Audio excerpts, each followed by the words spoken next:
कि ईवीएम की काउंटिंग आ रही है। अब 9982 हो गया है, 17 का गैप हो गया है, 17। द गैप इज 17, 9982, 206 के रुझान आ रहे हैं।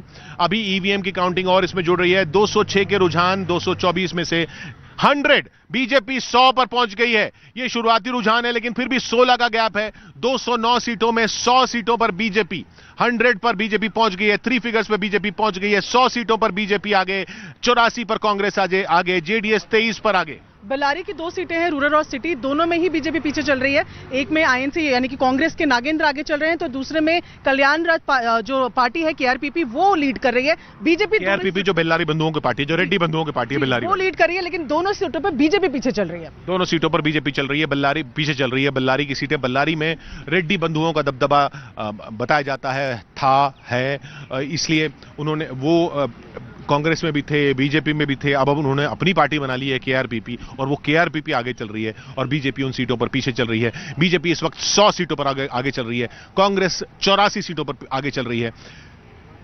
16 का गैप, 209 में 16 का गैप क्या इस भवन तक पहुंचने के लिए कांग्रेस ये 16 का गैप कवर कर पाएगी? क्या ईवीएम के आंकड़े और आगे जो खुलते जा रहे हैं वो कांग्रेस को बढ़त दिला पाएंगे? बहुत मुश्किल होता जा रहा है कांग्रेस के लिए, बहुत मुश्किल होता जा रहा है कांग्रेस के लिए। 209 के अभी तक रुझान जो आए हैं उनमें 84 में ही कांग्रेस आगे है, जबकि 100 पर बीजेपी आगे है। क्या कांग्रेस का ये सपना रह जाएगा? जो लड़ाई होनी थी डीके शिव कुमार और सिद्धरमैया के बीच मुख्यमंत्री पद को लेकर, वो लड़ाई होगी ही नहीं, क्योंकि कांग्रेस उस पोजीशन पर पहुंचेगी ही नहीं। ये इस वक्त दिख रहा है 185, 211 सीटों के रुझान आए हैं। 100 पर बीजेपी आगे, 85 पर कांग्रेस आगे। क्या ये रुझान बदलेंगे? क्या ये गैप कम होगा? क्या ये गैप पलटेगा? 185 बीजेपी काफी आगे निकलते हुए, बीजेपी आगे इतना निकलते हुए कि जितना भी आकलन था ओपिनियन पोलों में, चाहे एग्जिट पोल में, चाहे विश्लेषकों का, कि बीजेपी के लिए तो 100 छूना बहुत मुश्किल होगा, लेकिन बीजेपी ने 211 के रुझानों में ही 100 के आंकड़े को छू लिया है। 113 का जादुई आंकड़ा है।